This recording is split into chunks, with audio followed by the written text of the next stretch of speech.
السلام علیکم رحمۃ اللہ وبرکاتہ۔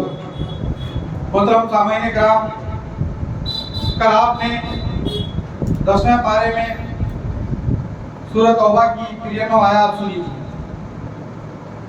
الحمدللہ آج اللہ کے فضل و کرم سے 11ویں پارے کی مکمل تلاوت سماعت کی گئی، جس میں سورۃ البقرہ کا، سورۃ التوبہ کا بقیہ حصہ جس میں 36 آیات تھی، اور سورۃ یونس کے 109 آیات اور سورۃ ہود کا آغاز 5 آیات کا ذکر کیا گیا۔ اس طرح کل آج ہم نے 150 آیات کی تلاوت سماعت فرمائی۔ سورۃ التوبہ کی آیت نمبر 94 سے 96 تک ان تینوں آیتوں میں منافقین کا تذکرہ کیا گیا ہے جو جنگ تبوک میں حاضر نہیں ہوئے تھے۔ پھر صحابہ کرام کی تعریف کی گئی ہے کہ انصار و مہاجرین اور دیگر صحابہ سے اللہ تعالیٰ راضی ہوا۔ پھر منافقین کی مسجد ضرار کی برائی بیان کی گئی ہے کہ اس مسجد میں آپ ہرگز نہ جائیں۔ پھر خبر دی گئی ہے کہ مومنین کی جان و مال کا سودا اللہ تعالیٰ نے جنت کے بدلے میں کر لیا ہے۔ مومن کو اپنی جانوں مال کے نقصان پر غم کرنے کی ضرورت نہیں، کیونکہ اس کے بدلے اللہ جنت عطا فرمائے گا۔ پھر مومنین کی صفت بیان کی گئی ہے کہ کثرت سے توبہ کرنے والے، عبادت کرنے والے، رات کو جاگنے والے، رکوع کرنے والے، سجدہ کرنے والے، نیکی کا حکم دینے والے، برائی سے روکنے والے، اللہ کے حدود کی حفاظت کرنے والے ہیں، انہی لوگوں کے لیے اللہ نے جنت کی خوشخبری سنائی۔ پھر نبی اکرم صلی اللہ علیہ وسلم کو اس بات سے منع کر دیا گیا ہے کہ کسی بھی مشرک کے حق میں مغفرت کی دعا نہ کریں، وہ کتنے ہی قریب رشتہ دار کیوں نہ ہو۔ پھر اس کے شان نزول میں صحیح بخاری میں ایک حدیث بیان کی گئی ہے کہ جب نبی اکرم صلی اللہ علیہ وسلم کے چچا بزرگوار ابو طالب کا وقت آیا تو نبی اکرم صلی اللہ علیہ وسلم ان کے پاس گئے۔ جب ان کے پاس ابو جہل اور عبداللہ بن امیہ بھی بیٹھے ہوئے تھے، آپ صلی اللہ علیہ وسلم نے فرمایا، چچا جان لا الہ الا اللہ پڑھ لیں تاکہ میں اللہ کے ہاں آپ کے لیے تکرار پیش کر سکوں۔ ابو جہل اور عبداللہ بن ابی امیہ نے کہا کہ اے ابو طالب، کیا عبد المطلب کے مذہب میں انحراف کرو گے؟ نبی اکرم صلی اللہ علیہ وسلم نے فرمایا، جب تک اللہ تعالیٰ کی طرف سے مجھے روک نہیں دیا جائے گا میں آپ کے لیے استغفار کرتا رہوں گا۔ جس پر یہ آیت نازل ہوئی جس میں مشرکین کے لیے مغفرت کی دعا کرنے سے روک دیا گیا ہے۔ پھر جنگ تبوک میں شریک نہیں ہونے والے 3 صحابیوں کی توبہ کا تذکرہ کیا گیا ہے کہ تبوک کو سعد الاسرات یعنی تنگی کا سفر سے تعبیر کیا گیا، اس لیے کہ ایک تو موسم سخت گرمی کا تھا، دوسرے فصلیں تیار تھی، تیسرے سفر خاصا لمبا تھا اور چوتھے وسائل کی بھی کمی تھی، اس لیے تنگی کا قافلہ یا لشکر کہا جاتا ہے۔ یہ تینوں صحابی کعب بن مالک، مرارہ بن ربیع اور حلال بن امیہ رضی اللہ تعالیٰ عنہ تھے جو نہایت ہی مخلص مسلمان تھے۔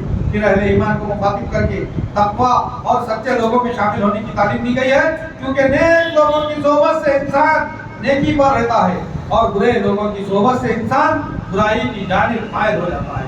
پھر امت مسلمہ کو اصولی سبق سکھایا جا رہا ہے کہ جہاد کے ہر موقع پر سب کے سب جہاد میں شامل ہونے کی ضرورت نہیں، بلکہ ایک گروہ جہاد میں شریک ہو تو دوسرا گروہ دین کا علم سیکھنے اور اس کی سمجھ بوجھ حاصل کرنے میں لگاتا رہے تاکہ قوموں کو ڈرایا جا سکے۔ پھر زیادت ایمان کا تذکرہ کیا گیا ہے کہ یہ ایک حقیقت ہے کہ ایمان میں کمی اور زیادتی واقع ہوتی رہتی ہے، لیکن بعض لوگ ایمان میں کمی اور زیادتی کے قائل نہیں ہیں۔ پھر رسول اکرم صلی اللہ علیہ وسلم کی عظمت بیان کی گئی ہے اور مسلمانوں کو حکم دیا گیا ہے کہ تمہارے پاس ایک ایسے پیغمبر تشریف لائے ہیں جو تمہاری ہی جنس سے ہیں، جن کو تمہارے نقصان کی بابت نہایت گراں گزرتی ہے، جو تمہارے فائدے کے بڑے خواہش مند رہتے ہیں، ایمانداروں کے ساتھ بڑے شفیق اور مہربان ہیں۔ پھر اگر روگردانی کرے تو آپ کہہ دیجئے کہ میرے لیے اللہ کافی ہے، اس کے سوا کوئی معبود نہیں، میں نے اسی پر بھروسہ کیا ہے اور وہ بڑے عرش کا مالک ہے۔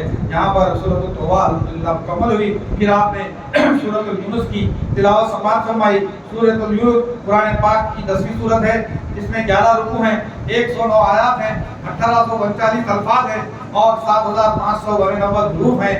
الحمدللہ سورۃ یونس مکی سورت ہے، اور پھر اس سورت کا نام اللہ کے ایک برگزیدہ نبی یونس علیہ السلام سے منسوب ہے۔ انبیاء رسول کی وصیت کا اس میں ذکر کیا گیا ہے کہ ہم نے ایک آدمی کو نبی بنایا ہے۔ اس بات پر لوگوں کو تعجب ہوتا ہے کیونکہ ہم نے کسی فرشتے کو نبی نہیں بنایا۔ جو لوگ اس نبی پر ایمان لے آئے ان کے لیے اللہ کے پاس پورا بدلہ ہے اور بلند مرتبے کی بشارت سنائی گئی ہے۔ پھر اللہ کی توحید ربوبیت کا تذکرہ کیا گیا ہے کہ اس نے آسمان اور زمینوں کو 6 دنوں میں پیدا کیا اور مستوی عرش ہوا۔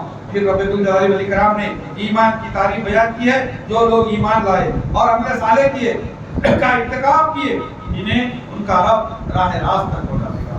ان کے لیے نعمتوں والی جنتیں ہیں، ان کے منہ سے یہ بات نکلے گی سبحان اللہ، اور ان کا باہمی سلام یہ ہوگا السلام علیکم، اور ان کی آخری بات یہ ہوگی تمام تعریف اللہ رب العالمین کے لیے ہے جو سارے جہانوں کا رب ہے۔ کہ رب الجلال والاکرام نے انسان کی فطرت ناشکری کا ذکر بیان کیا ہے۔ جب انسان کو کوئی تکلیف پہنچتی ہے تو وہ ہم کو پکارتا ہے، لیٹے بھی بیٹھے بھی کھڑے بھی، کہ جب بھی ہم اس کو تکلیف اس سے دور کر دیتے ہیں تو ایسا ہو جاتا ہے کہ گویا اس نے اپنی تکلیف کے لیے ہمیں پکارا ہی نہیں۔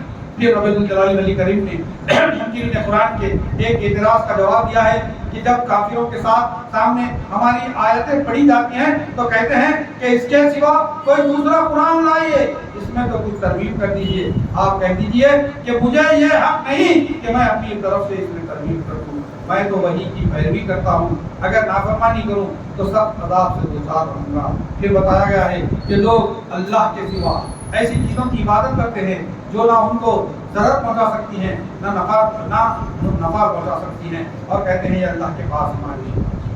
پھر انسان کی فطرت ناشکری کا تذکرہ کیا جا رہا ہے کہ انسان کو چھونے والی تکلیف و مصیبت کے بعد جب ہم اسے اپنی رحمت کی آغوش میں لیتے ہیں اور اس کی تکلیف کو دور کر دیتے ہیں تو وہ ہمارے ہی ساتھ مکر و فریب کرتا ہے۔ وہ بھول گیا ہے کہ ہمارے مقرر کردہ نگران فرشتے کرامن کاتبین اس کے ہر مکر و فریب کو لکھ رہے ہیں۔ پھر انسان کی ناشکری کا ایک منظر پیش کیا جا رہا ہے کہ وہ اللہ ایسا ہے کہ تم کو خشکی اور دریا میں چلاتا ہے، یہاں تک کہ جب تم کشتی میں سوار ہوتے ہو اور وہ کشتیاں لوگوں کو موافق ہوا کے ذریعے سے لے کر چلتی ہیں اور وہ لوگ ان سے خوش ہوتے ہیں، ان پر ایک جھونکا سخت ہوا کا آتا ہے اور ہر طرف سے اوپر موجیں اڑتی چلی آتی ہیں، وہ سمجھتے ہیں کہ برے آخرے اس وقت سب خالی سے انتخاب کر کے اللہ ہی کو برے وقت سب اللہ ہی کو پکارتے ہیں، اگر تم ہم کو اس سے بچا دے تو ہم شکر گزار بن جائیں گے۔ کہ جب اللہ تعالیٰ ان کو بچا دیتا ہے تو فوراً ہی وہ زمین میں سرکشی کرنے لگتے ہیں۔ ایسے لوگوں اے لوگوں یہ تمہاری سرکشی تمہارے لیے وبال بننے والی ہے، یہ سب دنیاوی زندگی کے چند فائدے ہیں، پھر ہمارے پاس تم کو آنا ہے، پھر سب تمہارا کیا ہوا تم کو بربادی ہوئی۔ پھر دنیاوی زندگی کی مثال بیان کی گئی ہے کہ زندگی کی مثال برسات کے سبب لہلہاتی سرسبز و شاداب کھیتی کی طرح ہے، جس سے انسان و حیوان کھاتے ہیں، جس کی سرسبزی و شادابی کو دیکھ کر انسان گمان کرنے لگتا ہے کہ اب یہ سرسبزی ہمیشہ ہمارے قبضے میں رہے گی، لیکن اچانک دن اور رات میں ہمارا ایک خون سے ملیا میٹ کر دیتا ہے، ایسا بنا دیتا ہے جیسے وہاں کچھ تھا ہی نہیں۔ یہ باتیں ہم غور و فکر کے لیے بیان کرتے ہیں۔ پھر بتایا گیا ہے کہ اللہ تعالیٰ تمہیں سلامتی کے گھر کی جانب بلاتا ہے اور جسے چاہتا ہے سیدھے راستے کی رہنمائی کرتا ہے۔ پھر معبودان باطل کی حقیقت بیان کی گئی ہے کہ قیامت کے دن اللہ تعالیٰ تمام معبودان باطل کو اور ان کے تمام پیرووں کو کاروں کو جمع کریں گے اور ان میں پھوٹ ڈال دیں گے۔ وہ معبود کہیں گے ہم تمہاری عبادت سے غافل تھے، نہ ہم نے تم سے کہا تھا کہ ہماری عبادت کرو، نہ تمہاری عبادت کا ہمیں علم ہے، بس اس پر اللہ ہی کو گواہ ہے۔ وہاں سارے پیروکار بے بہرا ہو جائیں گے اور اللہ بزرگ و برتر کی جانب رجوع کریں گے، لیکن ان میں کوئی فائدہ نہیں ہوگا۔ انسانیت سے سوال کیا جا رہا ہے کہ تمہیں روزی دینے والا، بصارت و سماعت دینے والا، مردوں کو زندہ کرنے والا، زندوں کو مردہ کرنے والا کون ہے؟ جب کہیں گے اللہ ہی ہے، حق کے بعد گمراہی. پھر سوال کیا جا رہا ہے کہ مخلوق کو پیدا کرنے والی اور لوٹانے والی ذات میں کوئی دوسرا شریک ہے؟ کہیں گے نہیں، یہ معاملہ تو صرف اللہ ہی کا ہے. جب اللہ ہی حق ہے تو کیا پیروکاری کا حقدار بھی صرف اللہ ہی ہے؟ لوگوں کی ساری باطل عبادتیں گمان و خیال ہی پیرو رہ جائیں گی اور گمان حق نہیں ہوتا. پھر قرآن کریم کی حقانیت بیان کی گئی ہے، اور یہ قرآن ایسا نہیں ہے کہ اللہ کی وحی کے بغیر ہم نہیں پڑھ لیا کیا ہو، بلکہ یہ تو ان کتابوں کی تصدیق کرنے والا ہے جو اس سے قبل نازل ہو چکی ہیں، اور یہ کتاب حلال و حرام کی تفصیل بیان کرنے والا، اس میں کوئی شک ہی نہیں. یہ تو رب العالمین کا کلام ہے. اگر تمہارے اندر دم خم ہو تو اس کتاب کی صورت کی طرح کوئی ایک صورت لے آؤ. اگر تم سچے ہو کہ نبی اکرم صلی اللہ علیہ وسلم کو حکم دیا گیا ہے کہ یہ لوگ آپ کی دعوت کا انکار کر دیں، تو ان سے کہہ دو کہ میرے لیے میرا عمل اور تمہارے لیے تمہارا عمل، ہم ایک دوسرے کے اعمال سے بری ہیں. یہ خبر دی گئی ہے کہ نبی نفع و نقصان کے مالک نہیں.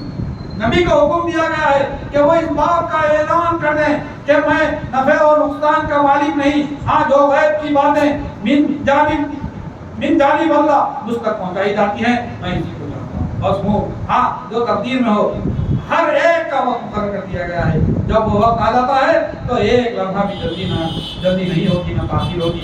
اجل یعنی مقررہ وقت، موت و حیات کا، عذاب و عقاب کا اللہ نے وقت مقرر کر دیا ہے. نبی کو حکم دیا گیا ہے کہ وہ اس بات کا اعلان کر دے کہ میں نفع و نقصان کا مالک نہیں. ہاں، جو تقدیر میں ہو ہر ایک کا وقت مقرر کر دیا گیا ہے.